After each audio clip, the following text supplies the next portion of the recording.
Bismillahirrahmanirrahim.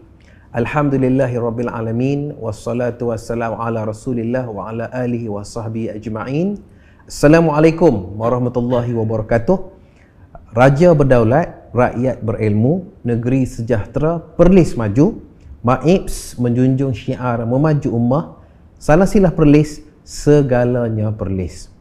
Alhamdulillah, kali ini kita berjumpa dalam episod terbaru bagi podcast Salah Silah Perlis. Dan pada malam ini kita bersyukur kepada Allah Subhanahu Wa Taala di atas kesempatan yang diberikan dalam kata episod ini, di mana kita seperti biasa menzahirkan rasa terima kasih kepada ibu kandung kita, Majlis Agama Islam dan Adat Istiadat Melayu Perlis, MAIPS.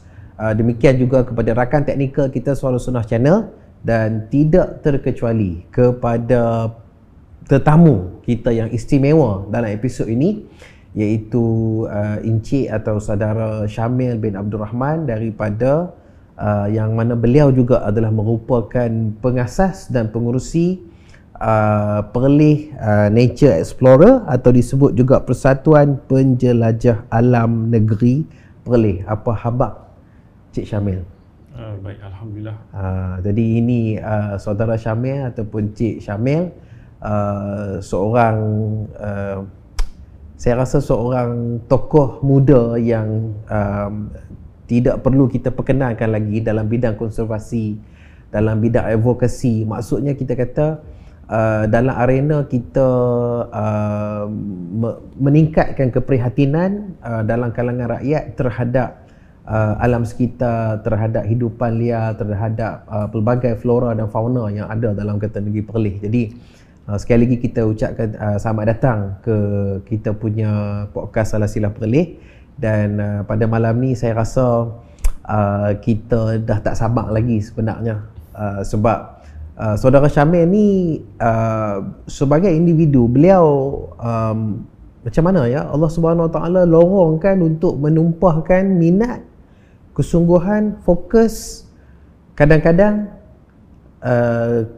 keringat dan air mata untuk kita kata mempertahankan nikmat Allah pada negeri Perlis dalam bentuk kekayaan sumber alam.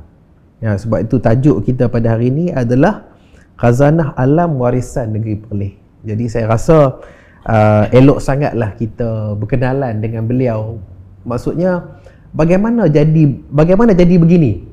Maksudnya kalau orang lain minat dia kepada begitu begini, orang kata begitu begini, macam mana saudara Syamil ni boleh begitu berminat dan fokus dan bersungguh kepada konservasi ataupun pemeliharaan alam sekitar ataupun perlindungan kepada khazanah alam negeri Perlis ni? Dipersilakan. Bismillahirrahmanirrahim. Assalamualaikum warahmatullahi taala wabarakatuh. Waalaikumsalam warahmatullahi.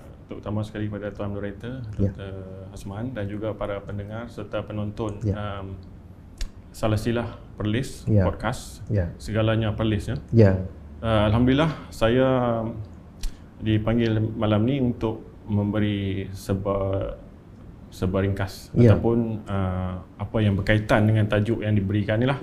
Jadi berdasarkan soalan yang telah diutarakan tadi, saya cuma nak macam nak bagi apa orang kata penjelasan awal lah. Sebenarnya saya ni lebih kepada ingin memperkenalkan negeri Perlis secara pada pandangan mata kita. Mungkin maksud saya mungkin secara tak sengaja ke ataupun sengaja ke, lagu mana jadi mula-mula tu? Maknanya daripada kecil ke remaja ke, dia jadi macam mana? Yang maksudnya orang lain mungkin minat dia kenderaan bermotor lah, betul-betul. Apalah. Macam doktor kata tadi dah, macam mana bermulanya minat tu. Minat tu sebenarnya bermula daripada kecil lah. Sebab kalau nak perkenalkan diri saya sebuah sedikit lah. Saya memang berasal dari Kampung Nesam, anak jati Kampung Nesam. Kira di belakang rumah tu Bukit Nyatu. Betul. Di depan rumah Bukit Mabuk. Nak pergi ke Kangak tu kena lalu Bukit Bersiangit. Sampai ke Kangak jumpa bukit lagi. Ya. Tapi bukan nak cerita pasal bukit lah. Ya. Maksudnya kita ni dilahirkan di sekeliling kita memang dah ada alam. Ya. Jadi benda tu memang sejak pada kecil saya lebih suka tengok benda-benda tu. Bermain dengan kanak-kanak ataupun rakan-rakan sebaya tu memang kita anak kampung memang buat lah. Kami terjun dalam sungai dengan geret. Ya. Makan nasi lemak atas pokok. Ya. Tu cerita-cerita anak-anak kampung. Ya. Bila kita dah terbiasa dengan benda macam tu, betul. jadi bila mai meningkat dewasa ni, kita mesti akan rindukan benda tu kan. Ya. Terutama sekali bila musim timur. Betul. Musim timur ni dia meninggalkan kenangan zaman dulu. Ya. Berdasarkan orang kata apa, aroma dia, suasana dia, dan benda tu saya rasa macam tak patut hilang lah walaupun umur kita meningkat. Mungkin nanti kita akan perkenalkan apa yang dikatakan musim timur tu. Ya. Tapi maksudnya saudara daripada sebuah kampung di kaki Banjaran Nakawan. Ya. Dikelilingi bukit bukau dan sudah pasti hutan. Ya. Dan juga hidupan liar dan juga tumbuhan yang ada bersama-samanya lah. Ya. Jadi itu kira awal lah. Ya. Tapi maksudnya daripada sekadar lahir dan membesar di situ tu, bagaimana akhirnya menjadi aktivis daripada sekadar tinggal di situ, macam mana kita kata menterjemahkan minat tersebut kepada tindakan. Macam saya kata tadi, saya ada nampak benda tu setiap hari, daripada kecil sampai besar. Umur kita meningkat, tapi apa yang kita rasa masa kecil tu takkan boleh dapat balik dengan umur kita macam ni. Mungkin pi mengaji dan pi kita kata merantau sebuah sikit. Tak juga. Saya memang boleh kata bahasa kampung dia tegar pelih aku. Oh ya. Pasal lepas SPM tu saya terus bekerja dalam bidang perhotelan. Ya. Sebabnya kalau nak cerita dekat family saya tak cerita sebab apa. Tapi kat sini saya bocor bila no. Ya. Pasal saya sayang nak tinggal keluarga satu, saya sayang nak tinggal pelih satu. Saya rasa macam bila saya pergi contoh macam ikut rombongan ke apa semua, saya tengok tempat lain tu saya rasa saya tak boleh duduk sini. Terutama kali bila dalam keluarga sendiri saya anak tunggal dan juga dibesarkan oleh seorang tok dan juga ibu yang tok pun saya panggil mak. So saya memang rapat. Yang mak pun mak, tok pun mak. Mak tu jadi mama lah. Tok tu jadi mak. Sebab kalau kata saudara tidak berkongsi misalnya orang kata maksudnya apa yang kita telah kita dengar tadi, saya memang anggap kata saudara telah mengembara dan juga merantau. Sebab apabila pulangnya anak-anak Perlis daripada rantau tu, dia akan jadi salah satu daripada dua benda. Sama ada dia pulang ke Perlis dalam dia rasa Perlis tak bagus, ataupun dia pulang dalam keadaan dia rasa ada banyak perkara-perkara underrated, ada banyak perkara-perkara yang dilupakan ataupun perkara-perkara yang patut dipertahankan. Yang tu yang saya sebut dengan tradisi merantau ni. Jadi maknanya bukanlah kita, jadi memang saya ni kalau saya tak tahu, saya anggap saudara Syamil ni memang telah kita kata merantau dan mungkin melihat kurang dan lebihnya tempat-tempat orang, maka kita pulang dengan satu tekad dan satu azam yang orang kata ambil sekepai jadikan gunung, ambil setitik jadikan laut. Jadi itu antara perkara yang membawa saya mungkin kepada soalan berikutnya adalah kita kata saudara merupakan pengasas, founder dan juga pengurusi kepada Persatuan Penjelajah atau Persatuan Penjelajah Alam Negeri Perlis yang sekarang ni dalam bahasa Inggeris disebut sebagai Perlis Nature Explorer Association lah. Jadi bolehkah kita kita mengetahui bagaimanakah yang tertubuhnya PNX dan kita kata bagaimanakah sebenarnya PNX ni mahu fokus untuk menyumbang kepada melestarikan keindahan alam sekitar dan juga khazanah alam di kata negeri Perlis. Dipersilakan. Bermulanya PNX ni sebenarnya bermula dengan PNW. Persatuan Pencinta Hijau dan Hidupan Liar. Saya rasa kalau tak silap kita mungkin melihat visual di skrin kita masing-masing, tuan-tuan dan puan-puan. Okey, saudara Syamil mungkin sedang nak tunjukkan visual yang pertama. Ya, yang macam visual pertama ni adalah sebahagian daripada pasukan kami lah. Ya. Tapi saya asaskan sukarelawan dan sukarelawati. Semua sukarelawan dan sukarelawati, tak ada gaji. Ya. Dan kita berkongsi minat yang sama, ataupun hampir sama, dengan pelbagai kelebihan masing-masing lah. Jadi saya asaskan Perlis Nature and Wildlife dulu, PNW.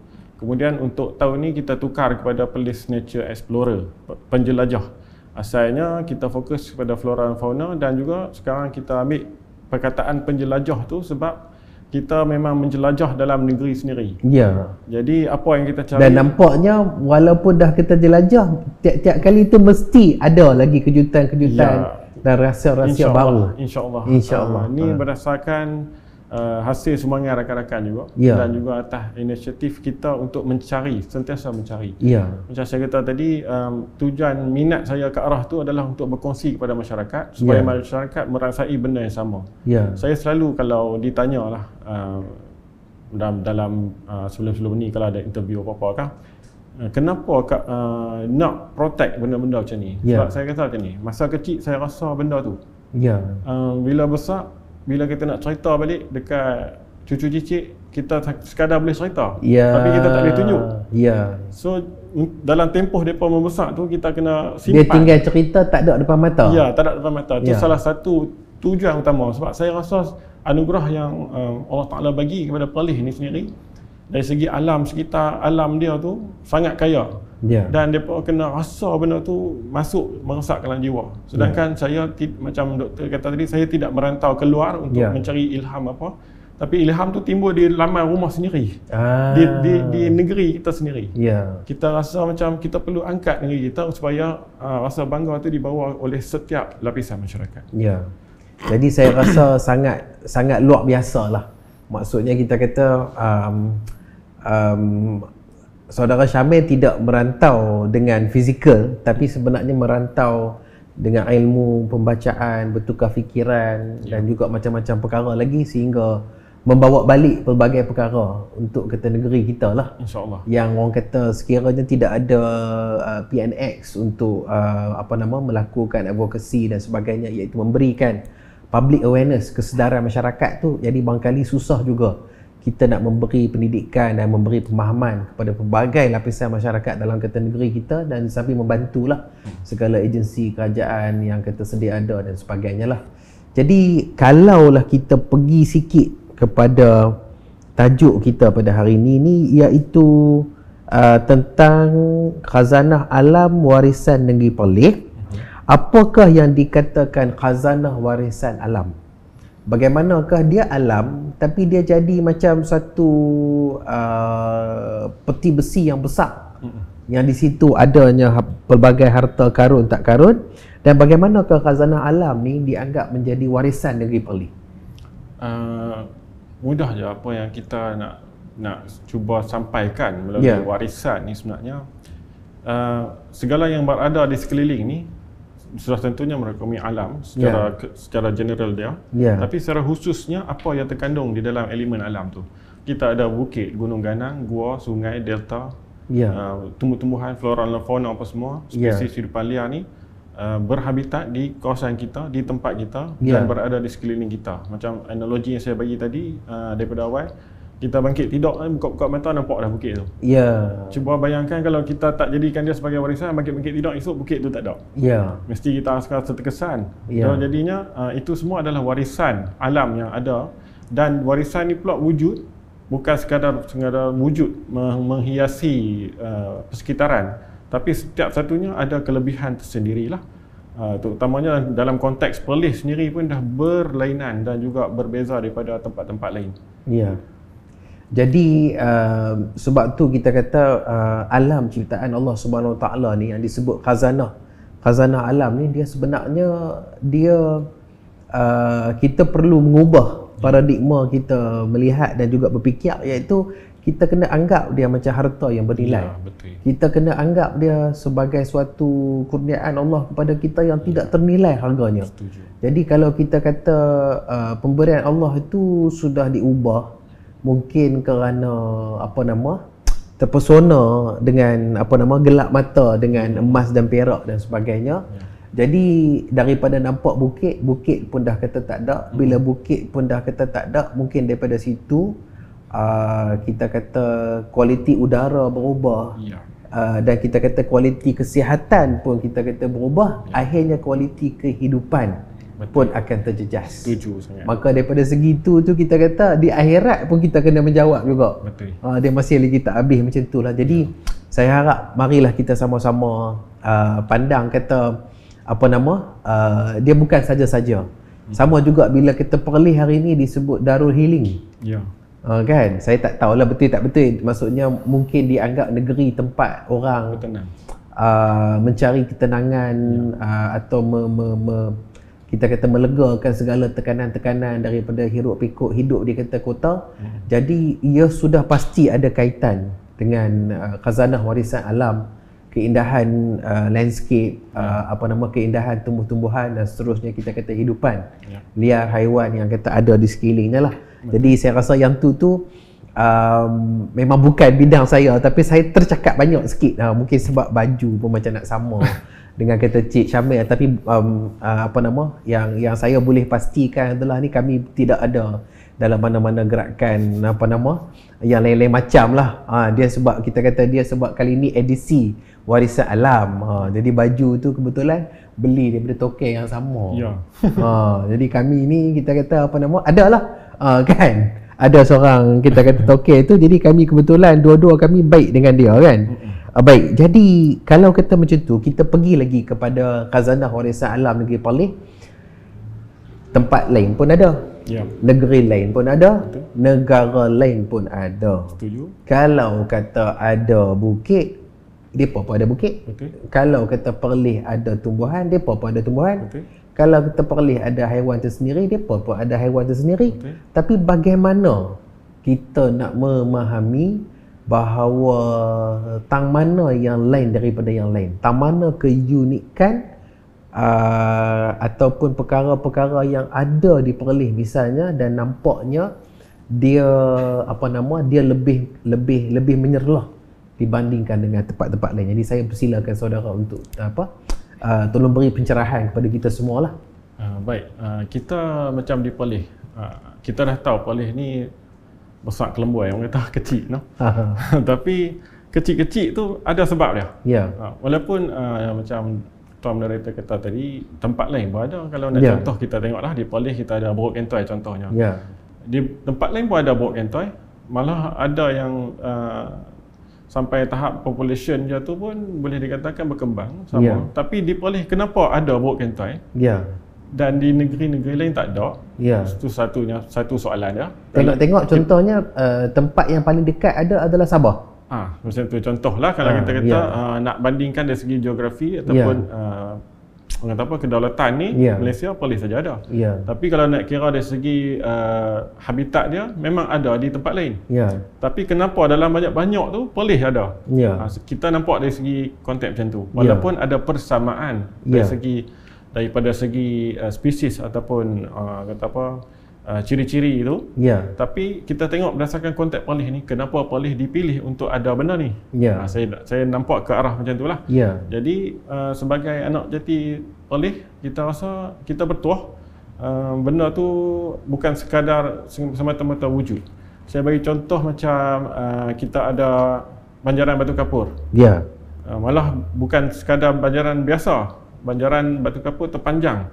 Dia kalau di Malaysia ni kita ada banjaran Titi Wangsa sebagai tulang belakang Malaysia. Tapi kita ada banjaran kita yang tersendiri, dan Batu Kapur ni ada juga di mana-mana tempat di seluruh dunia. Saya masih konservatif lebih kepada kenapa negeri kita ada benda macam tu. Dan keunikan dia tu mesti ada jawapannya yang tersendiri. Dan menjadi penyebab kenapa wujudnya Perlis hari ini, seperti yang kita kata tadi, Darul Healing apa semua. Saya tak apa nak berkenal sangat combine dua ayat tu, tapi istilah moden lah, istilah lama lah. Kenapa lalas last sekali Perlis timbul sebagai hero. Ya. Dalam banyak-banyak tempat ni, tiba-tiba Perlis meniti di bibir-bibir rakyat Malaysia. Ya. Sebab apa? Sebab benda-benda macam ni. Mutakhir ini. Mutakhirnya kita Perlis ni disebut dan dikenali. Sebab benda-benda macam ni lah. Ya. Kita berada di dalam satu tempat. Contoh saya nak bagi contoh kita Perlis ni. Ya. Dari segi iklim sendiri pun dah berbeza. Ya. Iklim tu orang semua tahu Perlis ada musim timur. Kalau nak kata kita ada 4 musim pun boleh kata lebih kurang. Kita cuma tak sadilah. Mai musim timur, musim panas, musim meluruh, musim berbunga. Bunga tu musim berbuah, musim padi lah. Oh, jadi 4 musim yang ada di Perlis ni walaupun tak samalah dengan 4 musim di kata Eropah adalah musim timur, lepas tu musim kita kata macam ni lah, musim kemarau tu musim panas, summer. Okey. Musim bunga tu musim spring. Okey. Musim luruh autumn.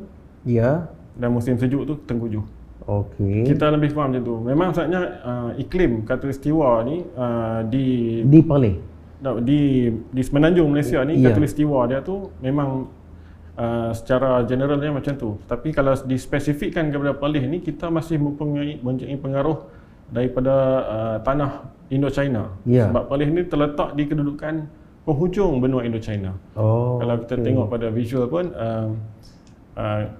dari segi apa, kalau kita tengok Perlis tu sendiri berada di sini, di garisan Kangar Patani Line ni. Sebenarnya garisan Kangar Patani Line ni bukan kita nak kata dia ni pemisah antara Indo-China dengan benua Sunda. Tapi ini adalah garisan dari segi tumbuh-tumbuhan yang ada di sini berbeza dengan yang ada di bawah dan lebih kepada pengaruh Indo-Burma ataupun maafkan saya, Indo-Malayan. Indo-Malayan. Tapi maksudnya garis ini adalah hasil pemetaan siapa ataupun macam mana kita sedar garis ni ada? Garis ni adalah berdasarkan penyelidikan oleh para penyelidik yang ni saya dapat daripada Thailand.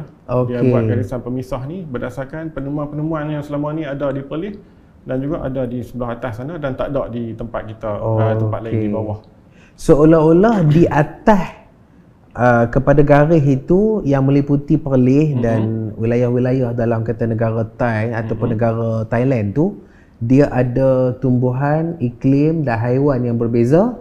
Dan di bawah garisan tu dia ada tumbuhan, iklim dan haiwan yang lain lagi. Macam tu kita nak faham.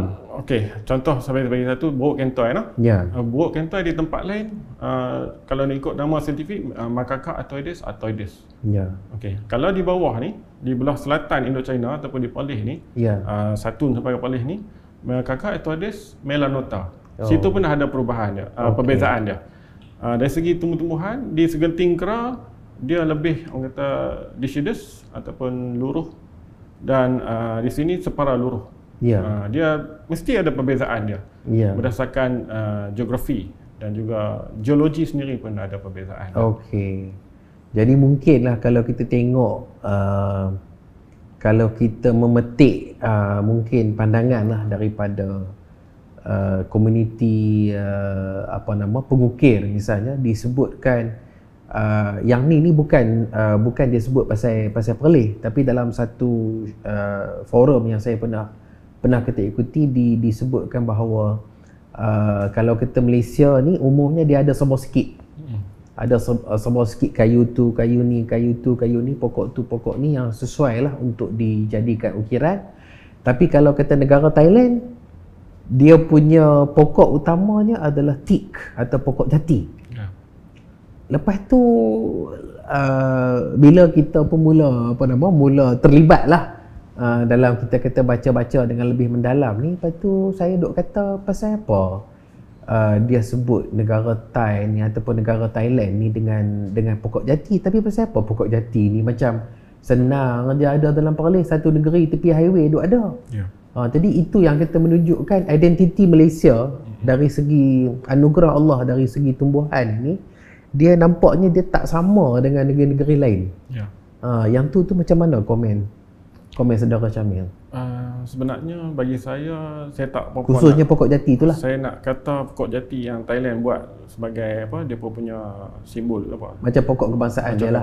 Macam kayu kebangsaan dia. Malaysia kita pokok mambau lah sebagai kebangsaan. Tapi di Perlis sendiri, kita sendiri pun banyak pokok jati tepi jalan. Hampir 600,000 batang. Berdasarkan apa ni lah yang saya dapat tahu. Pokok jati itu sendiri pun introduce species. Maksudnya dia yang diperkenalkan untuk sumber komoditi baharu lah, menggantikan balok-balok di hutan lah. Tapi tumbuh dengan subur. Tumbuh dengan subur dan amat sesuai subur dengan cuaca, sesuai dengan tanah. Ditumbuh. Saya berpandangan kalau kata untuk kita nak jadikan dia sebagai Perlis ni sendiri ya, kalau kita nak kata jadikan faktor cuaca tu untuk menanam mencambah spesies-spesies yang diperkenalkan ni, saya rasa kurang sesuai. Tapi kita kena fokus pada spesies yang memang wujud di tempat kita. Seperti contoh macam saya nak tunjuk apa ni, kita ada temok batu. Pokok temok batu. Temok batu ni kalau nama saintifiknya Shorea siamensis.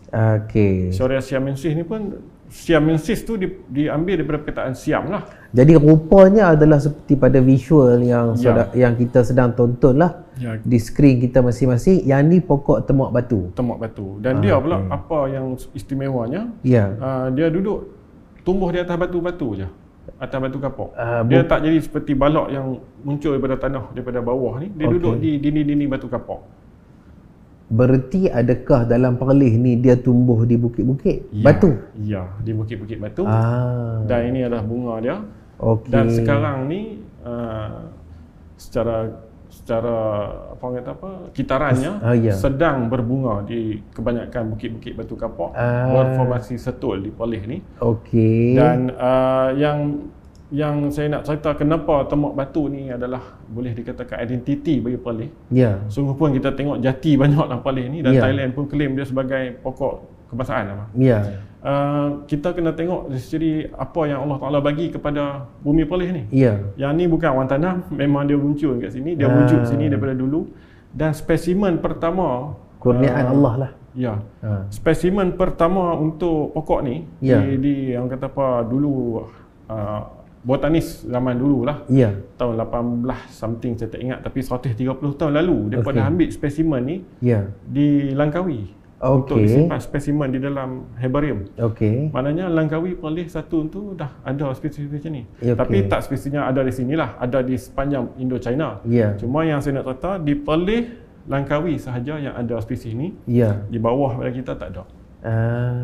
Tu yang saya kata garis Patani Kangam tadi tu adalah pemisah kepada apa orang kata apa, sebaran spesies-spesies flora ni sendiri dan juga fauna yang ada di tempat kita. Taburan tumbuhan dan juga haiwan.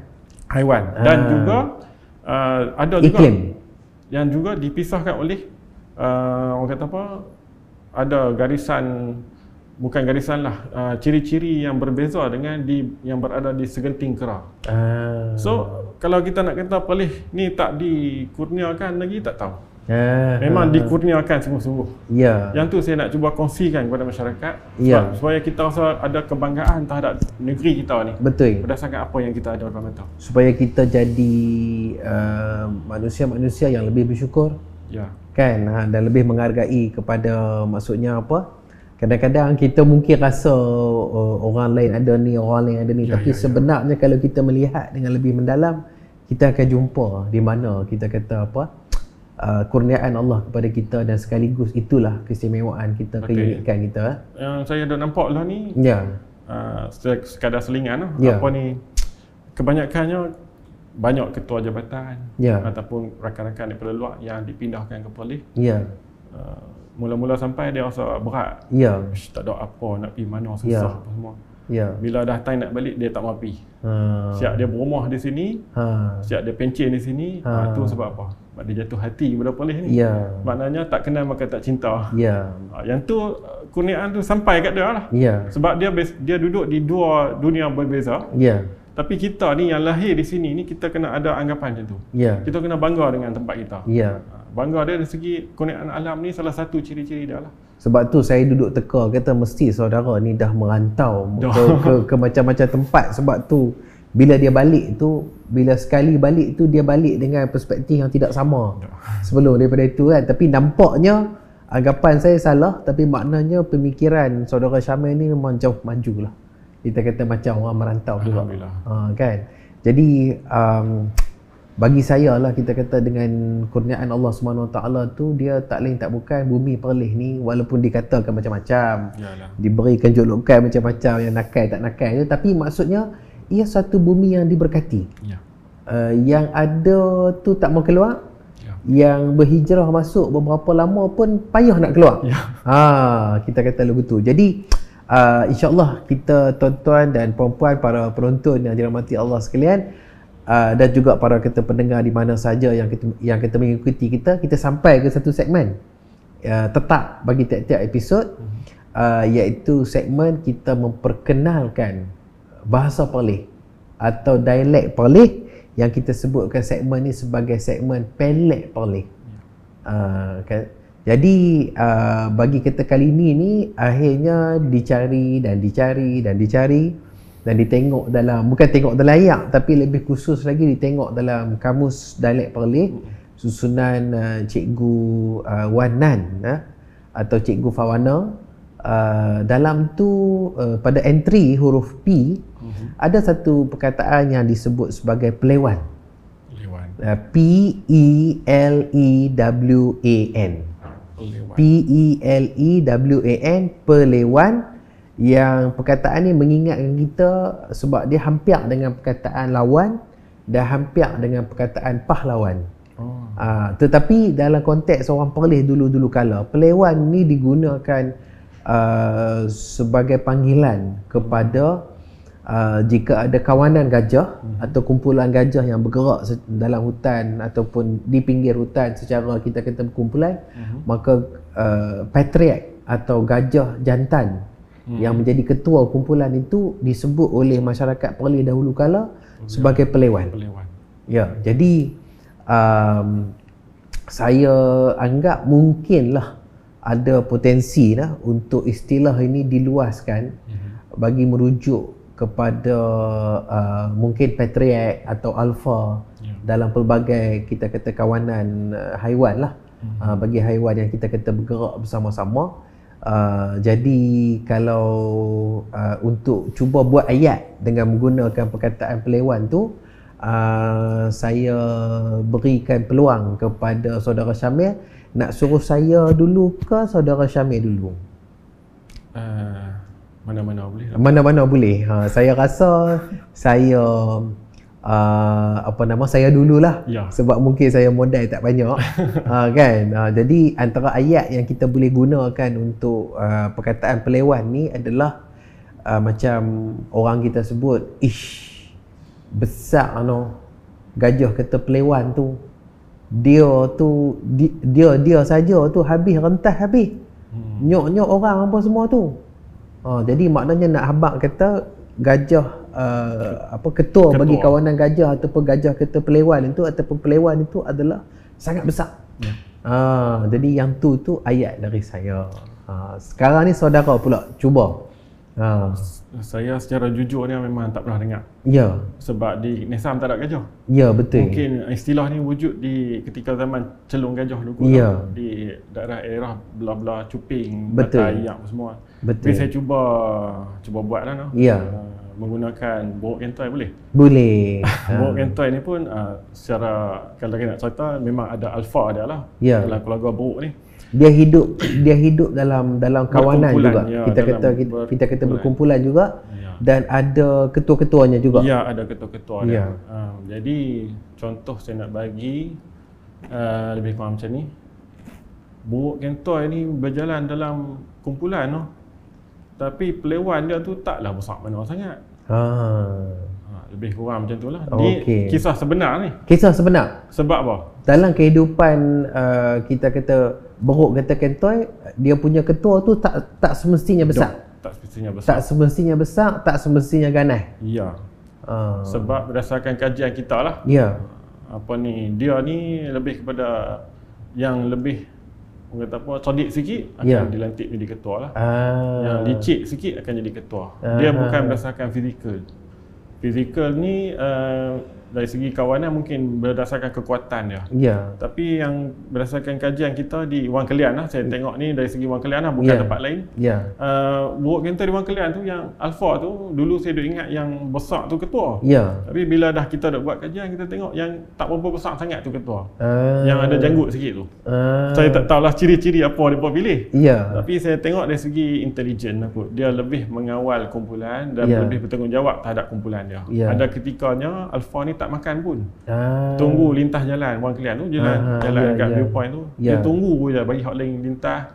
Sekali dia yang mana tak lintas, dia patah balik pergi cari, dia keluar mundar mandir. Mungkin lah tu pelaiwan dia lah kot. Dalam satu falsafah pengurusan disebutkan bahawa leaders eat last. Leaders. Bahawa ketua-ketua ni sebenarnya kita kata dia anak-anak buah pengikut makan dulu, dia makan last sekali. Mungkin makan kuah saja, isi-isi semua habis. Tapi nampaknya dalam dunia Buruk Genter Canton ini, merit dia bukan pada kekuatan fizikal, tapi nampaknya pergi kepada kepintaran, kepandaian, kematangan. Kita kata kadang-kadang nak macam orang kan. Tapi itulah, kalau kita perhati balik, yang tu hanya ada alhamdulillah di Malaysia, di kata negeri Perlis. Okey, tak apa. Jadi sekarang ni kita sambung kepada persoalan-persoalan kita. Jadi bagaimana tumbuh-tumbuhan ni hidup, dan daripada tumbuh-tumbuhan ni datanglah pelbagai haiwan yang kita kata bersamanya, sama ada dari segi unggas iaitu burung-burung, sama ada dari segi reptilia iaitu jenis darah sejuk, jenis cicak, jenis buaya, jenis apa, kemudian mari pula amfibia yang kita hidup di darat pun hidup, di air pun dia hidup, dan juga mamalia, haiwan berdarah panas yang kita kata dia beranak. Jadi bagaimanakah iklim berperanan untuk kita kata sehingga lahirlah keunikan Perlis dari segi flora dan fauna, dari segi tumbuhan dan juga haiwan ni. Dipersilakan. Jadi kalau kita tengok dari segi sejarah geologi sendiri, Perlis terbentuk kira-kira 400 berdasarkan formasi yang kita ada sekarang ni. 480 juta tahun dulu kita dah ada pembentukan formasi Stoll. Formasi Stoll ni saya catat sebar ringkas adalah formasi batu kapur sedimen. Sedimen tu batu kapur lah, yang boleh dikatakan tertua di Malaysia. Maknanya batuan pertama yang muncul adalah batuan formasi Mat Cincang di Langkawi. Lebih kurang 500 ke 550 juta tahun. Perlis ni tempat kedua. Dan dinamakan juga formasi Stoll, sempena nama wilayah Stoll dulu ni. Maknanya kita ada dataran aluvium, ataupun dataran aluvial ni terdiri daripada tanah-tanah liat yang mentakung jadi sawah benang lah ni. Laut dalam, laut ceteknya berada di area Nakawan range tu. Banjaran Nakawan, banjaran batu kapur formasi Stoll tu lah. Dulu sebelumnya cerita sejarah panjangnya, benua sebelum Perlis bernama Perlis. Sebelum Perlis tu tak terfikir untuk dinamakan sebagai Perlis. Kita ni salah satu tanah awal yang muncul di sinilah. Di mana? Di Semenanjung ni, atau Tanah Melayu ni. Sebab dulu pelit Sundaland tu memang bercantum. Tidak, maksud saya ni Sundaland tu satu tanah yang luas, yang tidak jadi macam lob pecahan antara Borneo dengan Semenanjung. Semua dulu bercantum lah maksudnya. Sebelum terjadinya pencairan glasier apa semua ni lah, sejarah. Sebab apa? Buktinya di Perak ada rakan-rakan kita yang terdiri daripada pengkaji ni terjumpa fosil orang hutan di Perak. Sedangkan orang hutan tu wujud di Borneo. Sekarang pun kita tahu di Borneo saja ada orang hutan. Dan di situ adalah bukti macam mana wujudnya spesies-spesies hidupan liar ni. Dengan juga flora dan fauna dulu ni memang bertebaran di tanah Semenanjung, Kepulauan Sundaland ni. benua Sundaland ni. So di Perlis sendiri dalam konteks kita memang dah memang sebahagian daripada Indo-China. So apa yang ada di Perlis ni adalah memang dipengaruhi oleh penghijrahan haiwan-haiwan dan juga spesies ini ke tempat kita, dan juga kita ada banjaran yang terasing daripada tempat lain. Tak ada jaringan kata koridor untuk bercantum antara nakawan dengan banjaran bintang, ya. Kalau kita di Kedah banjaran bintang dan juga banjaran Titiwangsa sekalipun. CFS kita panggil Central Forest Point. Nakawan tu sendiri adalah satu banjaran yang asing. Dari segi pengaruh iklim, macam kita kata tadi, Kangar Patani Line tu dah memisahkan. Pengaruh iklim juga berperanan membantu dari segi orang kata apa, kewujudan spesies-spesies ini beradaptasi ataupun evolve dengan persekitaran. Kita ada musim separa luruh ni, musim timur ni. Pokok-pokok meluruhkan daun. Kenapa dia meluruhkan daun? Dia nak jimatkan tenaga sebab kemarau, hujan tak ada. Air tak ada. Kalau kita kata musim timur, monsun timur laut ni di pantai timur dia hujan, tergujuh apa semua. Tapi kita menerima angin kering. Sejuk, angin kering apa semua. Dari situ macam kita sendirilah. Kalau kita hidup di orang kata apa, di Antartika sekalipun, sudah tentu kita akan berevolve menjadi seperti depa. Begitu juga tumbuh-tumbuhan ni. Jadi yang ada di sini itu berbeza. Wujudnya tu berdasarkan dulu, sejarah dulu. Dan juga hasil penemuan penyelidik ni terhadap Perlis ni sendiri. Saya sentuh bab arkeologi sikit. Kalau orang nak kata Perlis, ada soalan orang tanya kita, Perlis ada orang asli? Soalan tu agak berat nak jawab. Tapi berdasarkan penulisan yang mungkin tidak dipopularkan oleh pengkaji kita panggil arkeologis lah, H.N. Evans nama dia. Dia buat satu penemuan bahawa di salah satu gua di Cuping tu terdapat lukisan perahu Negrito, masyarakat Negrito. Tapi yang kita tahu Perlis ni adalah tempat tinggalnya masyarakat Hua Bin Han ataupun masyarakat Neolitik berusia sekitar 5,000 tahun melampau. Dan berdasarkan penemuan artifak lah. Tapi saya lebih tertarik kepada penemuan lukisan gua tu. Masyarakat Negrito menunjukkan bahawa adanya persinggahan masyarakat asli Negrito ini di situ. Tapi dia bukan berusia 5,000 tahun lah. Penemuan dia lebih kurang tahun 18, saya tak ingat 18 something. Tapi anggaran oleh Evan tu dia kata masih baru. Dengan penemuan juga tulang-tulang belulang serta pokok bakau. Menunjukkan bahawa dia kata laut adalah berdekatan dengan kawasan tu. Sedangkan kalau kita tahu Cuping dengan Kuala Perlis adalah jauh. Dia kata gua ini menjadi tempat berlindung dan juga di depannya adalah permatang kepada laut berdasarkan penemuan pokok-pokok bakau di situ, hasil fosil bakau lah. Sebab mana ada bakau tumbuh dekat Cuping lah ni? Tak ada. Dari situ kita boleh kaitkan bagaimana geologi dan geografi dulu mempengaruhi kepada kewujudan spesies pada hari ini. Dan juga iklim. Jadi mungkinlah kalau kita ada kesempatan kita akan cuba merungkai juga benarkah maksudnya kalau kata sekarang ni Perlis ni masuk dalam liga dua negeri di Malaysia yang tidak ada komuniti orang asal atau disebut orang asli, iaitu Perlis dan Pulau Pinang saja. Tetapi mungkinlah insya-Allah kalau diizinkan Allah satu masa kita mungkin ada satu episod yang tersendiri untuk membicarakan tentang kita kata komuniti yang pernah ada dan sekiranya kita kata dia dah tak ada dalam kata Perlis ni, sebenarnya apa yang berlaku kepada mereka. Betul. Jadi yang tu insya-Allah lah kita harap satu hari nanti kita boleh buat. Jadi berkenaan dengan iklim itu saya pun tak tahu sebenarnya dan kita pun bukan dalam bidang ni. Tapi yang lebih yang mudah untuk kita katakan adalah kepanasan Perlis tu adalah kerana pengaruh iklimnya yang lain daripada yang lain. Kalau kita di Lembah Kelang dan disebutkan Lembah Kelang tu adalah hutan batu. Tapi panasnya hutan batu Lembah Kelang tu dia tak sama dengan panas Perlis. Jadi macam mana saudara boleh bantu kita untuk kata mencerahkan lagi ataupun kita kata menghuraikan lagi macam mana tu pengaruh iklim ni, walaupun orang lain di hutan batu tak sepanas kita.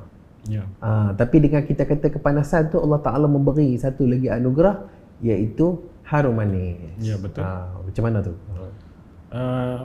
Seperti semua sedia maklum, di Perlis sendiri, di Cuping lah khususnya masih memegang rekod sebagai titik terpanas Semenanjung Malaysia. Belum dipecahkan? Belum dipecahkan, 40.1. Daripada tahun berapa tu catatan tu? 17 April 1990. Minta maaf, saya terlupa fakta, tapi lebih kurang tu lah. Berapa tahun dah lah. Banyak lah, sampai lah belum pecah lagi. Tapi maksudnya kenangan itu telah diabadikan pada satu-satunya bulatan roundabout yang ada di Cuping. Okey, sambung. Maknanya cerita sendiri dah tunjuk kata kita ni panah. Tapi kenapa kita panah? Persoalan ni sebenarnya lebih tak boleh nak bagi secara khusus lah.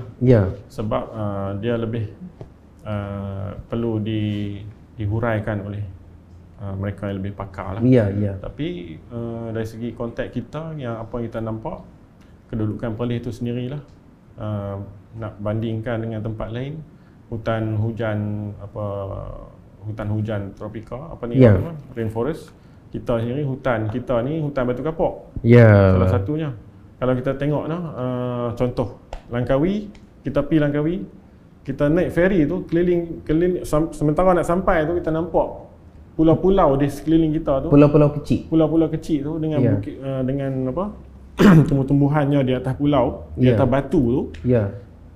Cuba kita bayangkan Perlis ni sebagai salah satu pulau bukit-bukit di Perlis ni sebagai pulau di daratan.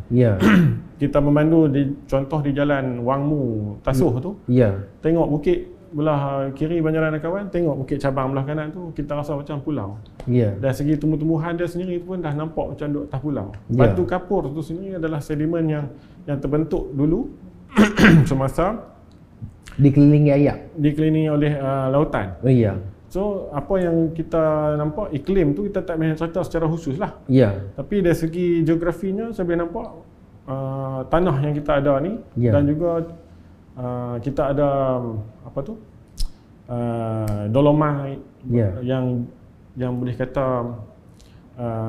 berada di tempat kita, sekali dengan sedimen yang batu kapur yang tertua ni, mungkin mempengaruhi kepada cuaca yang ada di sekitar kita ni menjadi panas. Maknanya kalau kata hutan batu di Lembah Kelang, dia artificial, buatan manusia. Yang ni dia sendiri berlaku semula jadi anugerah Allah Ta'ala. Dia pasti ada sebab khususnya. Yang ni memang ahli meteorologi yang patut ceritakan lah. Tapi maksudnya saya selalu sebut kepada kawan-kawan, bila kata negeri Perlis ni negeri yang panas, lebih panas daripada Kuala Lumpur atau kawasan-kawasan lain, dia kata Lembah Kelang, saya selalu sebut kata sebab itulah kalau orang-orang kita ni kena mengaji, kena belajar, kena bertugas, kena berada di negeri-negeri Timur Tengah, kita bertahan lebih daripada orang-orang Malaysia yang lain. Kita dah well trained. Kerana kita dah terbiasa dah. Cuma kita kata kita taklah panas macam tanah Arab, tapi kita lebih panas daripada orang lain, dan nampaknya kita telah bahasa Perlis kata mangli. Kita telah lali sebenarnya dengan kepanasan tersebut. Itu kata evolve tu. Jadi orang kata cuma itulah yang kata mungkin tak aci itu adalah bila kata kepanasan tu ada setengah-setengah pihak ni cuba nak lawan dengan aircon dan sebagainya, maka kita kata kelebihan tu dah jadi biasa baliklah, sama macam orang lain. Dia dah ada kebiasaan, tapi bila kata dia buka aircon pagi, petang, siang, malam, jadi maknanya dia jadi sama lah seperti orang lain, dia pun tak tahan panas jugalah. Sebenarnya saya lebih suka cuaca ni. Ni dari diri saya lah. Saya bawa orang luar mai. Yang mai melancong, kami tak pernah buka aircon tengah hangat. Buka bagi tingkap 4-4 turun, bagi kena angin. Angin bahang tu. Lagi bawa depa pergi berjalan makan. Sebab apa? Nak bagi depa ingat Perlis tu. Nanti dia akan ingat balik. Dia pergi panas-panas, dia akan kata, "Ush, panas macam Perlis kat sini." Tu salah satu marketing kita lah. Buat apa kita nak sediakan benda yang dia dah ada tempat lain. Dia nak main rasa tempat kita kena bagi all out. Bagi terjun menang, bagi rasa panas, bagi rasa semua. Tu cara kita nak Saya akhirnya bila saya tak ada perkataan Melayu lagi saya nak bagi, saya bagi bahasa orang putih lah. Maksudnya bahasa orang putih kata Perlis ni kata it's nice and warm in summer. Ya. Cuacanya adalah nyaman. Ya, betul. Dan panas. Dalam musim panas. Nice kan. Nice, jadi macam itulah kita kata kan. Lepas tu kita kata macam mana pun carilah kipas-kipas apa yang ada. Tapi insya-Allah ini merupakan satu latihan lah. Betul. Kita kata macam tu kok anak-anak Perlis kena kerja di Afrika Utara ke tu ke ni ke. Jadi waktu tu dia mudah sikit lah berbanding dengan orang lain no. Jadi tu semua nak pergi sedap hati lah kita kata lah macam tu kan. Baik saudara, kalau nampaknya kupasan dalam podcast kita ni semakin lama semakin menarik, dan sampai kita kepada satu lagi faktor manusia. Bila iklim, tanah-tanah, muka bumi, flora iaitu tumbuhan, fauna iaitu haiwan ni kita kata membentuk, kita kata budaya dan manusia yang menghuni di situ. Adakah saudara Syamil bersetuju bahawa masyarakat Perlis dahulu kala ni, iaitu nenek moyang kita lah, atau orang Perlis dulu-dulu, atau orang Perlis asal dulu-dulu ni, macam mana kita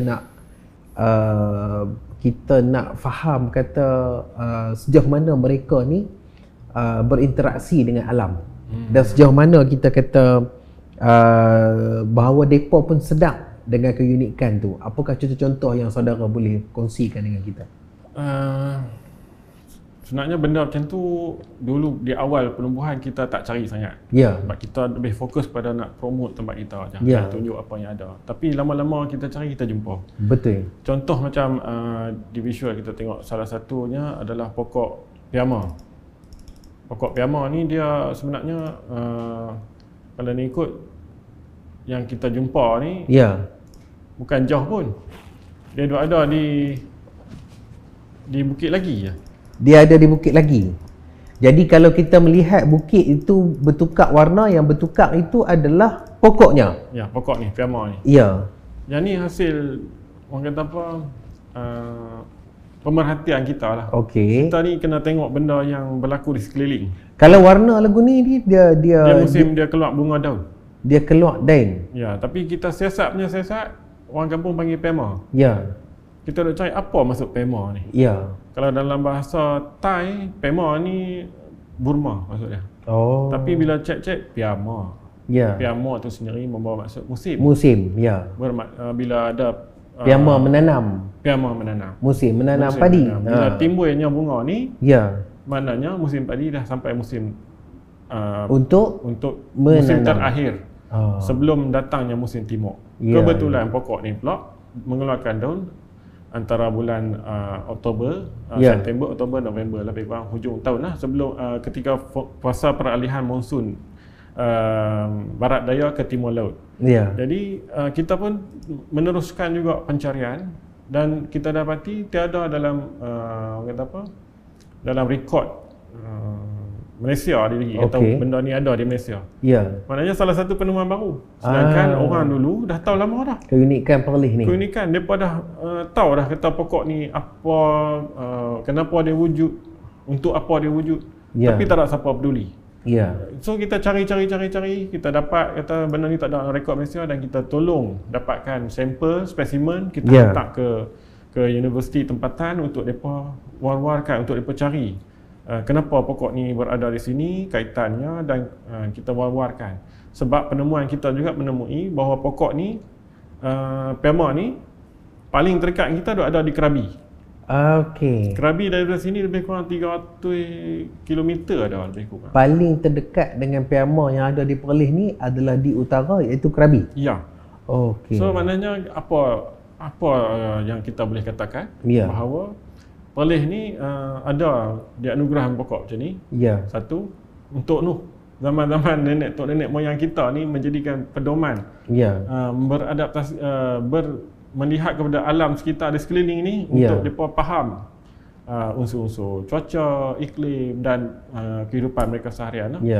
Kalau zaman law ni kita tengok kaji cuaca lah. Dulu dia tengok berdasarkan apa yang ada sekeliling lah. Salah satunya lagi kalau musim timur, dengan mereka kata kehadiran ni, burung ni. Burung balai. Burung balai. Ya, burung balai ni dia galak musim timur. Cik cik cik cik cik. Balai ke balai-balai? Balai. Balai. Ya, burung balai.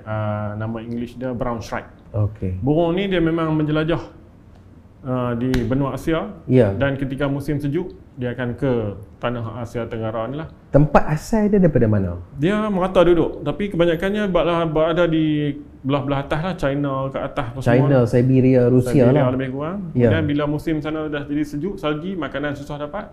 Dia datang cari makan sini sebab apa? Musim timur ni, kalau kita tengok musim ni lah belalang banyak. Ya. Musim ni lah senang nak pergi patuk sana patuk sini. Ya. Musim kering ni, itulah tujuannya bila haiwan berhijrah. Orang lama dia tahu dah burung balai mai, tahu dah timur.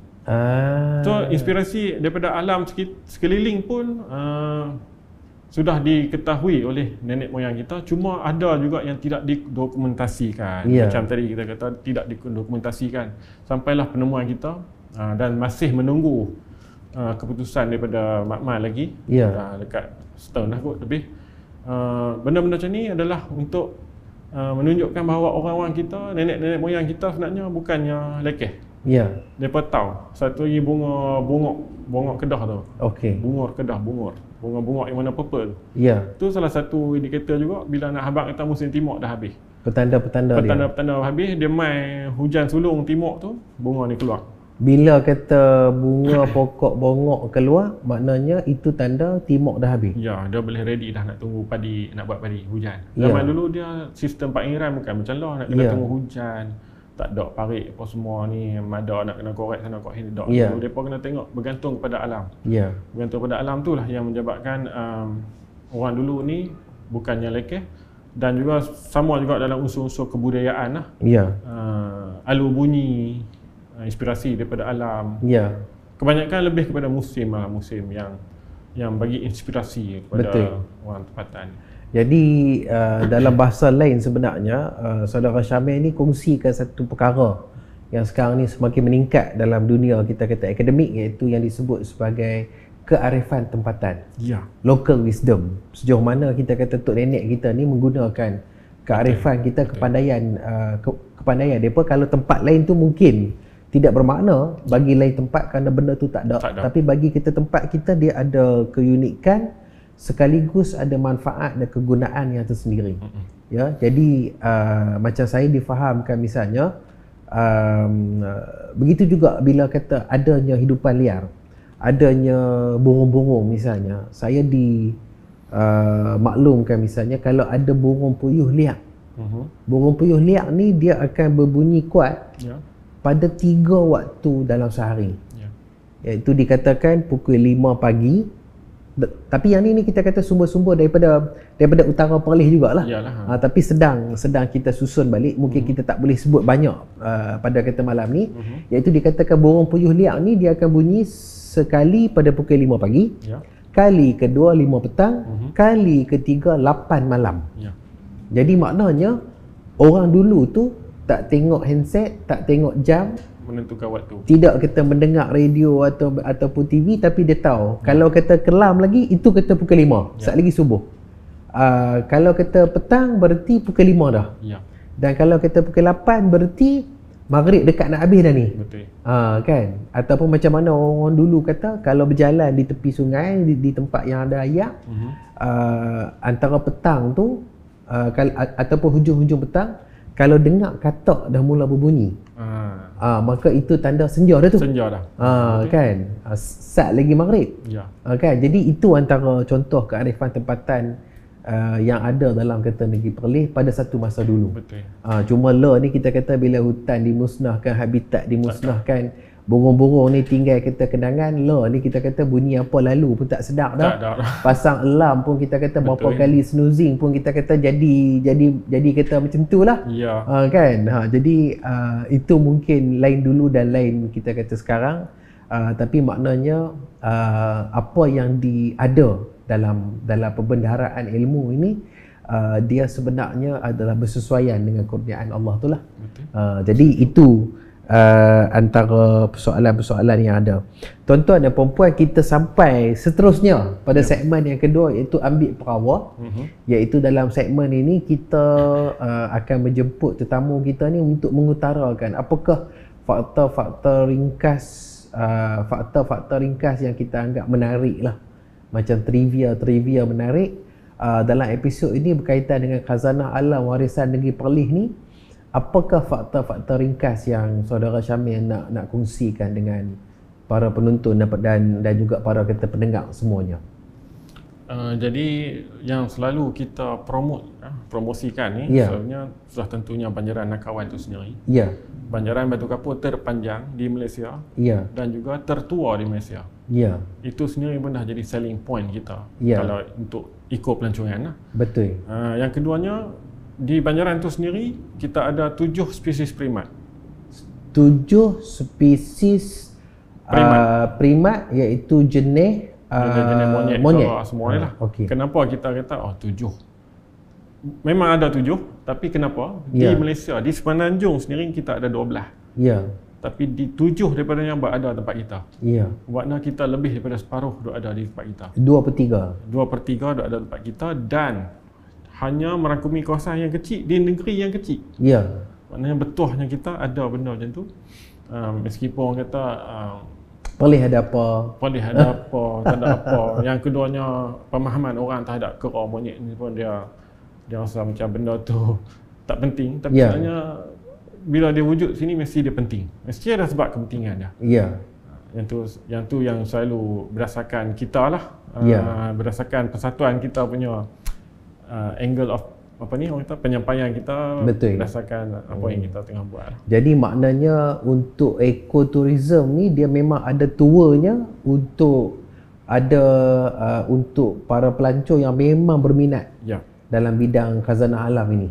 Betul. Dan dia lain sikit lah, dan dia tak sama lah macam orang tak minat. Betul lah. Kan? Kalau nak cerita kat orang biasa, dia kata apa macam kami pergi cari buruk kentai dulu bersama. Orang kata nak cari buat apa buruk kentai ni?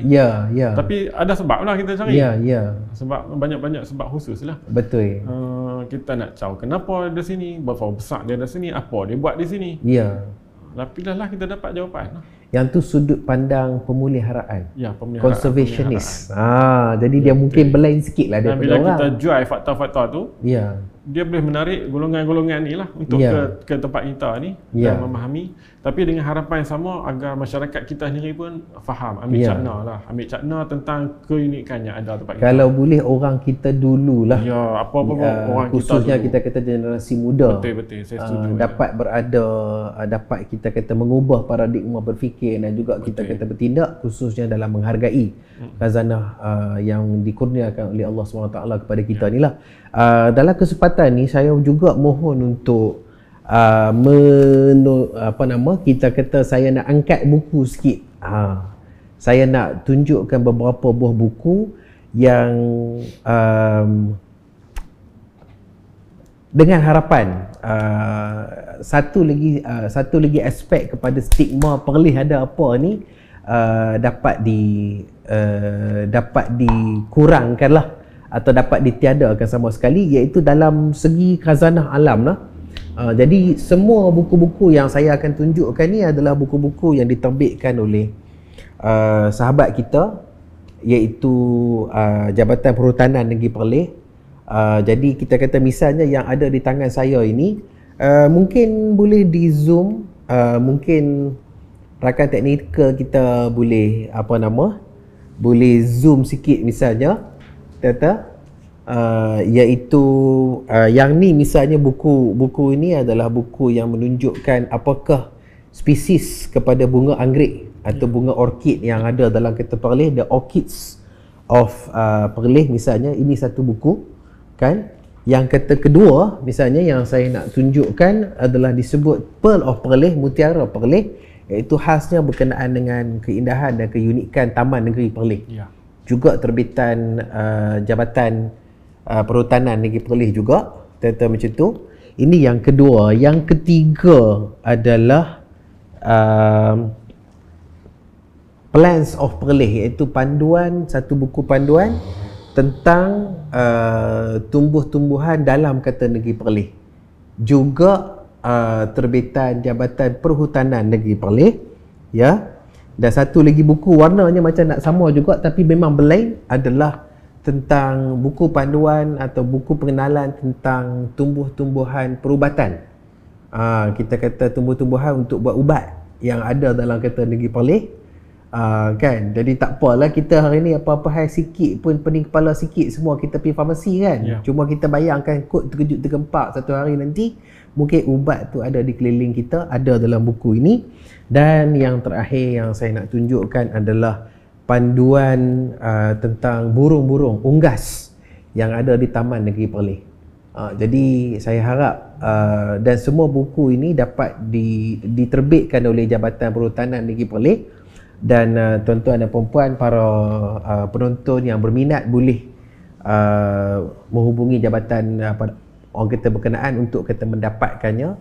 Jadi insya-Allah kita kata berbaloi lah kalau kita dapatkan, bukanlah kita dapat apa-apa komisen bila kita promote, tapi kita lebih kepada mempromosikan ilmu tu. Ya, betul. Dan kita harap bila perkara-perkara ni kita angkat dalam slot ini, dia dapat juga menambah keprihatinan masyarakat bahawa amat tak betul kalau dikatakan Perlis tak ada apa.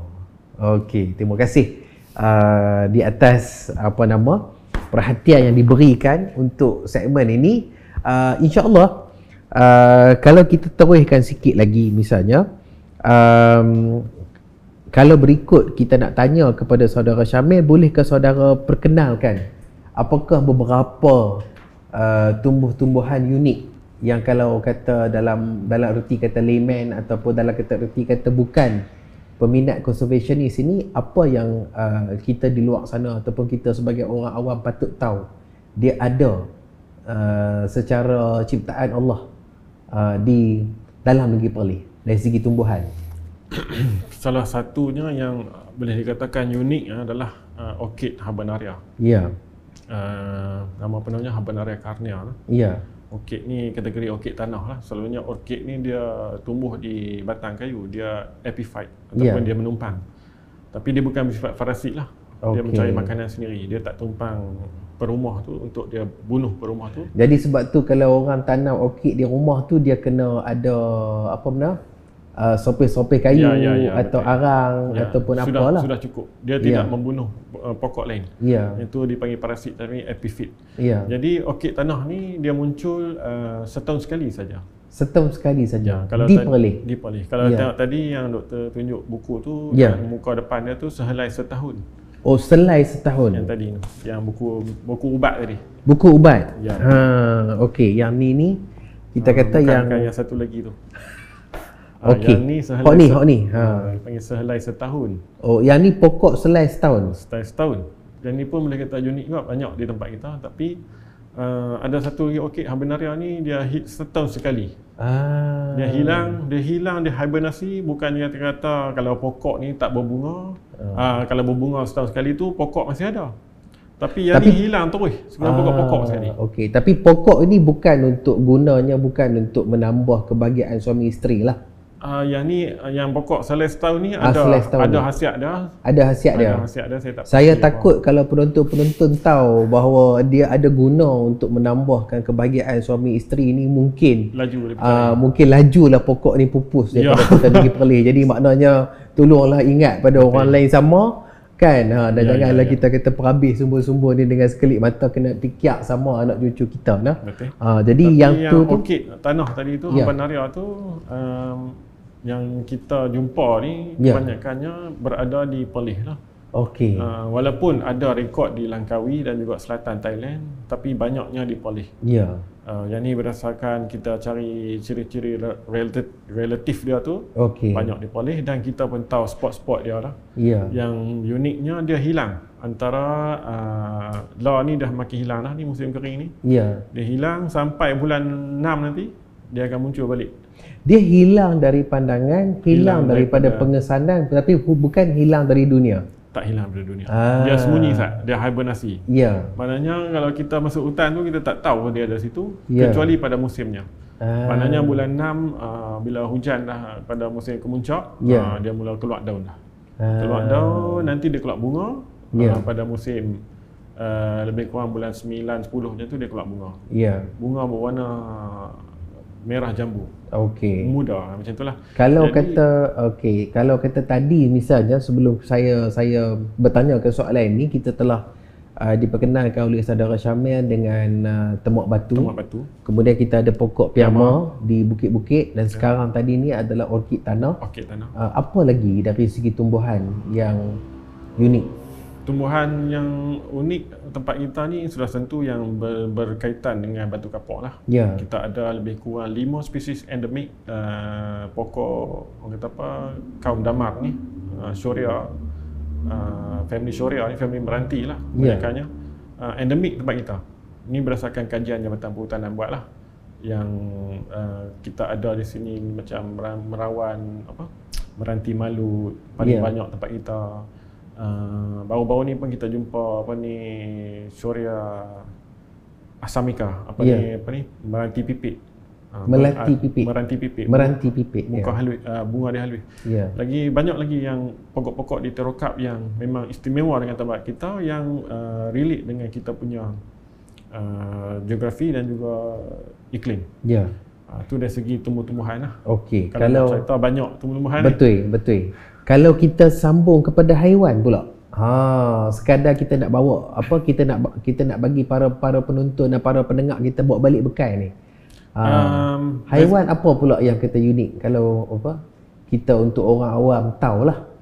Sudah tentu tak ada benda lain lah. Kalau kami PNX ni tak ada benda lain mohon kentoi. Sebab satu-satunya di Malaysia ada di sini. Betul. Yang keduanya, kita baru ni kita jumpa satu spesies baru, ulat kapak. Ulat kapak. Ulat kapak ni ditemui di Thailand. Tapi di Malaysia ni hanya ada di Perlis je lah. Itulah kita kata relatifnya antara dua wilayah ni kita berkongsi benda yang sama di apa yang ada di Indo-China. Bukan kata ulat kapak ni dia memang daripada dulu dia di kaki Banjaran Nakawan ke? Maka sebab itulah menjadi punca dan rahsia mengapa diwujudkan taman ulat di kawasan tersebut. Salah satu kewujudan taman ulat dulu untuk buat kajian anti venom kan. Betul. Ada ladang kuda sekali. Kuda sebagai apa ni lah, memang untuk anti venom. Tapi mungkin juga salah satu faktornya Perlis ni banyak ulat. Tapi yang kita jumpa ni ulat kapak, kalau dalam bahasa Inggerisnya limestone eyelash pit viper. Ular kapak, batu kapur, alis mata. So dia special, dia unik sebab penemuan ni baru berlaku pada tahun lepas saja. Sebenarnya dia jumpa dah 2016 tapi dia tak boleh sahkan. Sampailah 2022 dia simpan spesimen, 2023 dia keluarkan penemuan rekod baru dunia. Dan rekod kedua baru ada di Perlis. Kalau kita cari awal sikit mungkin kita. Yang tu salah satu keunikan. Bagi saya kerugian juga lah.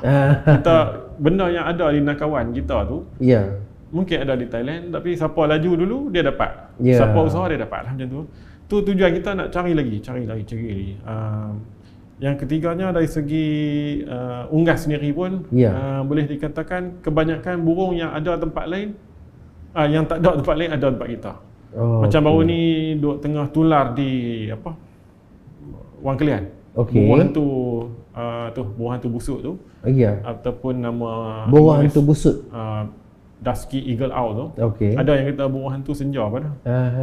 Burung hantu tu dalam rekod Malaysia difahamkan oleh rakan pemburung yang pakar bidang ni, dia kata dah hilang pada rekod Malaysia dekat 30 tahun lebih. Tiba-tiba muncul di Wang Kelian. Tapi yang sebetulnya benda tu di Thailand pun, di Taliban National Park sebelah kita tu, depa lagi lama 90 tahun. 90 tahun hilang daripada, tak dapat dikesan. Dari situ kita ada. Alhamdulillah. Perlis ada benda tu, dan bukan di situ saja di Wang Kelian, ada rakan-rakan lain pemburung bagi tahu di dalam kawasan Nakawan dan Banjaran Nakawan ni ada 2-3 tempat burung tu muncul. Tu salah satu keunikan lah fauna yang kita ada lah. Dan saya percaya masih banyak lagi yang kita belum rungkai dan kita perlu terus menjelajah. Macam di Wang Kelian juga ada, saya dipahamkan ada spesies burung enggang. Maksudnya kita kata walaupun kita bukan negeri Sarawak misalnya, kita ada juga beberapa spesies enggang dalam negeri Perlis. Satu negeri yang dianggap tak besar mana, tapi ada, tiba-tiba macam-macam ada. Dan kita kan ni memang laluan burung-burung berhijrah. burung-burung enggang yang daripada atas tu nak pergi ke, contoh ke Ulu Muda ke sana sini, dia akan lalu kita juga. Okey. Dulu pun orang Kelian kita memang duk lintah Bukit Rongkit depan Taman Negeri tu banyak. Oh ya.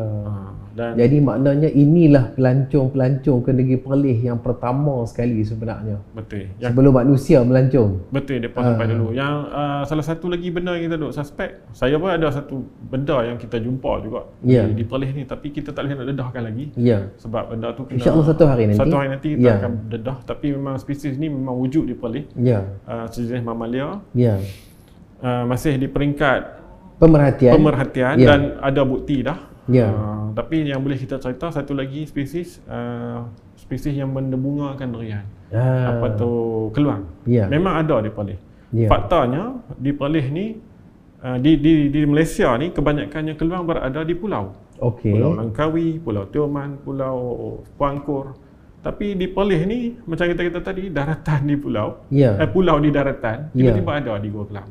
Bermaksud spesies tu berada tempat kita, maknanya kita ni unik dan istimewa kenapa berada di sini. Sama macam periuk kera. Periuk kera dalam Malaysia cuma Perlis dengan Melaka je tak ada. Dikatakan secara rasmi? Ini memang rasmi lah. Berdasarkan penerbitan buku pun kita ada. Melaka dengan Perlis tak ada. Dua-dua negeri yang lebih kurang sama. Tiba-tiba tahun lepas kita jumpa periuk kera. Alhamdulillah banyak benda lah kita dapat lah. Dan kita daripada situ kita rasa kagum lah. Besar kelemboi tapi macam-macam ada. Dan mudah diprotek sebenarnya benda kecil ni. Betul. Memerlukan sinergi antara semua pihak lah. Yang tu lah. Jadi orang kata maksudnya PNX atau telah kita membuktikan bahawa sesuatu yang dianggap tak ada tu sebenarnya ada. Dan dia khazanah yang sangat bernilai. Jadi kita ucapkan syabas lah kepada PNX. Mudah-mudahan kita kata ke depan ni boleh bergiat dengan lebih aktif lagi dan kita kata berkesan lagi. Kalaulah kita sampai kepada soalan ni, kira dah kata di hujung ni. Maksudnya bila kita mengajak bahasa Arab, contohlah, jadi maknanya kita kata ajak bahasa Arab kepada budak-budak ni, selalu kita akan usik sikit sebab disebut mata apa dia bahasa Arab ni kata apa mata. Jadi Arab kata ainun maknanya mata. Kalau kita telinga ni apa cakap Arab? Depa pun kata uzunun, telinga. Kan? Tapi saya pun tanya, kalau perompak Arab ni kata apa? Jadi waktu tu tak ada budak-budak yang boleh jawab lah. Jadi kita kata perompak ni dia lanun. Tapi dia bukan Arab, yang tu bahasa Melayu lah. Kita lah. Tapi habaq kata hak ni masuk bukan Arab dah. Hak ni yang apa nama kita kata Melayu. Jadi kita sampai kepada satu tajuk iaitu tentang biopiracy. Maksudnya satu bentuk rompakan perlanunan kepada khazanah alam ni. Jadi saya dipahamkan berdasarkan pemerhatian juga yang dibuat oleh saudara Syamil dan rakan-rakan dalam PNX, dan saya rasa begitu juga rakan-rakan dalam pelbagai agensi, dalam keadaan orang duk healing dan sebagainya, mari ke tempat kita, mungkin sewa homestay, memenuhkan kedai-kedai makan kita tu, dikhawatiri ada satu golongan yang masuk ke hutan-hutan kita, masuk ke tempat-tempat yang kaya dengan khazanah alam ini, dan dia buat perkara yang kita tidak sangka lah. Yang benda tu sebenarnya nak sama macam rompakan juga. Bolehkah saudara terangkan bagaimana ini boleh menjadi ancaman kepada negeri kita? Biopiracy rompakan terhormat lah maksudnya. Dia boleh berlaku secara tanpa kita sedar. Biopiracy ni adalah satu benda yang boleh dikatakan sedang diberi perhatian oleh kerajaan negeri Perlis lah. Alhamdulillah. Tapi dah masuk petikan dalam surat khabar pun, dan juga kami mewakili komuniti dibawa untuk belajar mengenai apa itu biopiracy dan bagaimana cara-cara untuk kita mengekang benda ni. Dan memang kita risau juga benda ni berlaku. Sebab macam contohlah daripada awal kita bermula dulu, orang mungkin tak pandang lagi. Orang kata tak ada apalah ni. Lama-lama dia nampak potensi tu semakin ada. Jadi tempat-tempat lain semua dah orang pi dah. Tiba-tiba ada satu lagi negeri di hujung dalam peta Malaysia, di titik terkecil tu, banyak lagi benda yang tak tahu. Orang akan berlumba-lumba dapatkan benda tu. Seolah-olah kalau PNX berlumba-lumba untuk memeliharanya, mempertahankannya, tiba-tiba satu golongan lagi ambil. Kita kata di mana dia boleh exploit, di mana benda ni boleh buat duit, di mana benda ni boleh dirompak, dijual dan dari dia apa. Dari segi eksploitasinya, dia biopiracy ni boleh dikekang dengan kita panggil ABS, Access Benefit Sharing. Dia bukannya kita tak bagi terus, tapi perlu bagi salam lah masuk rumah orang.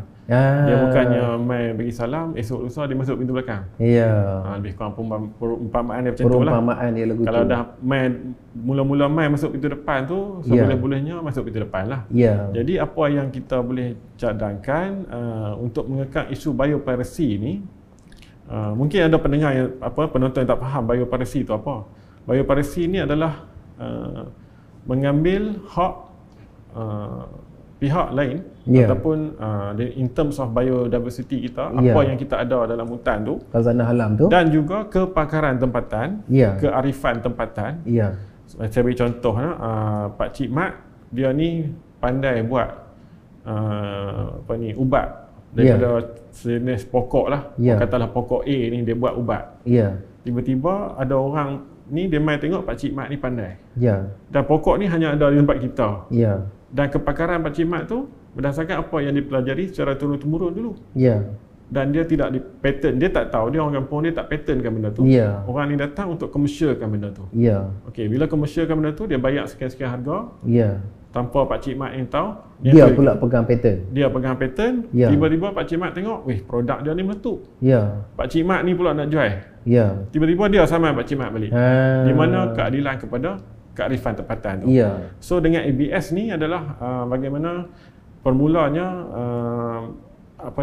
kita boleh benarkan benda tu berlaku untuk tujuan komersial ataupun tujuan penyelidikan. Maknanya mestilah kalau dari segi penyelidikan mestilah menggunakan local champion lah ataupun orang-orang tempatan yang arif. Dia tetap akan gunakan orang tempatan yang arif, tapi pengiktirafan terhadap orang tempatan tu tak ada. Dari segi bila kita ada ABS, benda-benda tu mestilah melalui enactment, bermulanya dengan enactment di bawah Undang Tubuh Kerajaan Negeri lah. Peraturan-peraturan untuk mendapatkan benda-benda yang berkaitan biodiversity dalam negeri secara halal lah maksud dia. Bukan secara macam sembrono ataupun menggunakan. Jadi mungkin ada separuh lagi perjalanan lah yang kita kena tempuh berkenaan dengan perkara ni, tapi walau bagaimanapun kita penuh kepercayaan lah kepada pihak-pihak pihak kata berwajib, pihak-pihak kita kata berkepentingan dalam kata negeri kita, supaya satu hari akan terrealisasi lah bahawa kita dapat mengekang pelanunan ini. Dan insya-Allah kita kata masyarakat kita, anak-anak cucu kita, anak-anak muda kita akan dapat mempelajari dan memanfaatkan sumber-sumber alam ni sebagaimana yang dia perlu buat lah. Insya-Allah kita kata macam tu, no? Jadi sekarang ini saya mohon untuk berkongsi suatu fatwa daripada MAIPS, iaitu khususnya berkenaan dengan alam sekitar yang juga berkaitan dengan khazanah alam ni lah. Jadi kalau saya mohon izin untuk membaca fatwa ini, bahawa fatwa ini telah diputuskan dalam jawatankuasa Mesyuarat Jawatankuasa Fatwa Negeri Perlis kali ke-20 dan 21 pada tahun 2016 bertarikh 18 hingga 19 Februari 2016, dipengerusikan oleh Sahibul Samaha Datuk Arif Perkasa, Mufti negeri kita. Bersama beliau ni adalah para cendekiawan, para ulama yang menduduki Jawatankuasa Fatwa itu. Kemudian selepas itu fatwa ini diangkat masuk dan diperbahaskan dalam Majlis Mesyuarat MAIPS dan akhirnya dipersembah kepada kehadapan Duli Yang Maha Mulia Tuanku Raja, dan dalam kita mesyuarat MAIPS tadi dipengerusikan sendiri oleh Duli Yang Teramat Mulia Tuanku Raja Muda Perlis lah sebagai tuanku yang di-Pertua MAIPS. Selepas itu dipersembahkan kehadapan Duli Yang Maha Mulia Tuanku Raja kita sebagai Ketua Agama Islam ni untuk diperkenankan. Dan baginda pun memberikan perkenan Jadi jadilah dia satu fatwa yang bila digazet ia adalah kita kata menjadi pedoman dan panduan kepada semua umat Islam yang ada dalam Ketua Negeri Perlis. Dan bila ia digazet juga berarti ia juga ada juga implikasi perundangan dari segi perundangan Islam lah. Saya mohon membacakan matan fatwa ini yang berbunyi, Islam adalah agama yang memelihara kemaslahatan atau kepentingan kehidupan manusia dan alam. Tujuan syariah itu sendiri juga menegakkan maslahah dan mengelakkan mafsadah. Maksudnya menegakkan perkara-perkara yang penting-penting dan mengelakkan kerosakan.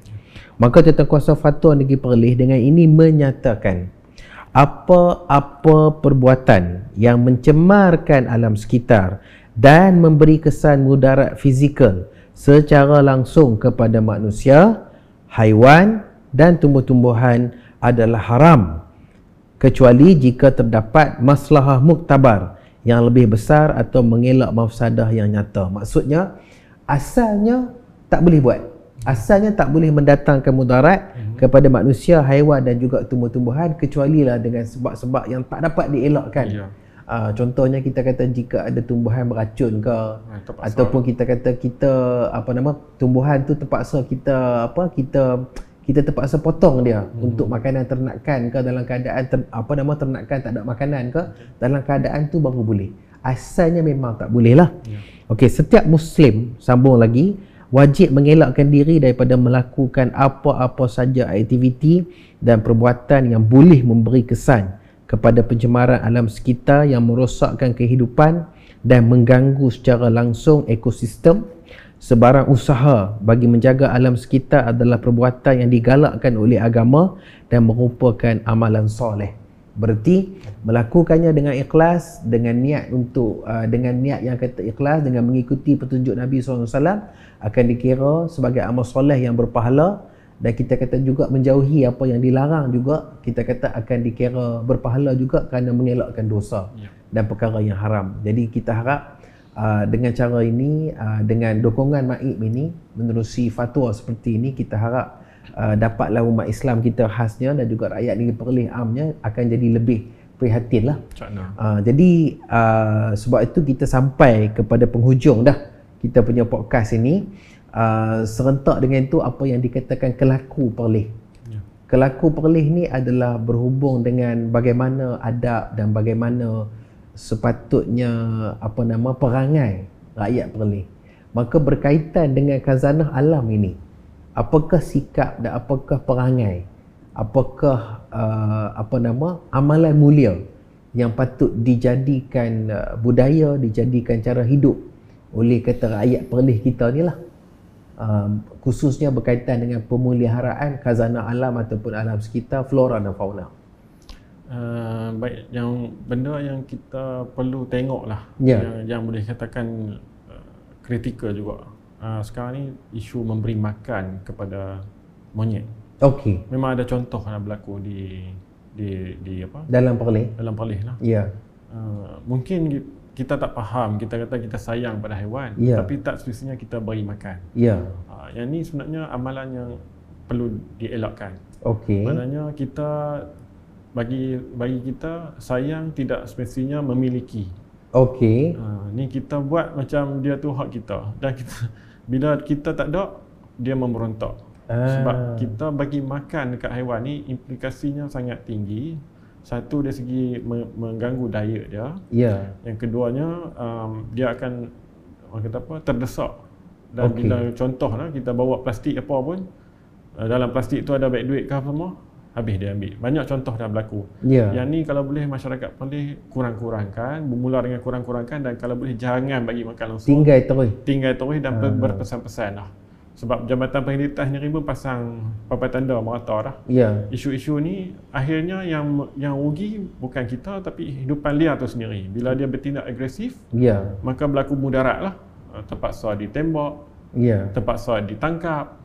Tapi yang bermulanya asal daripada kita. Yang tu kalau boleh elak-elakkan. Sebab Allah Subhanahu Wa Taala menjadikan dia ada makanan dia. Dan dia ada jenis-jenis kita kata makanan dia. Tapi kalau kita duk bagi dia roti lah, biskut lah, ayam Korea lah dan sebagainya, maka nanti dia dah berubah makanan.